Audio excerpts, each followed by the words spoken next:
Korea and China have taken a big step forward in repairing their icy relationship.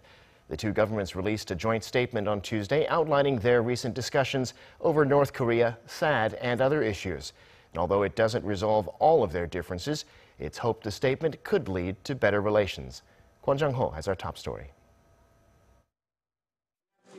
The talks between Seoul and Beijing were said to have taken months since the G20 in July, but finally on Tuesday morning, a joint statement was released by the two foreign ministries signaling a will to mend relations.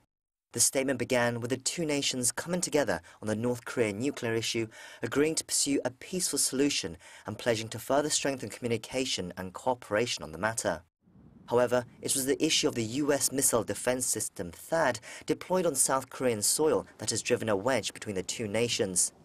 In the statement, Seoul is said to have made clear to Beijing that THAAD will not be directed against a third party and therefore will not harm China's strategic security.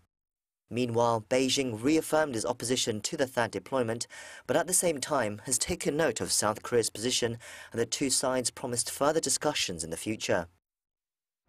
It's hoped that this statement will help mend ties with China and, perhaps more importantly for South Korea, help lift the unofficial economic sanctions on South Korean exports and products that were imposed by Beijing in retaliation to the THAAD deployment.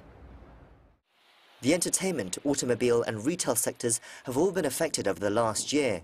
South Korea's tourism industry alone is said to have seen a drop of $4.7 billion after Beijing restricted flights and holiday packages to the country.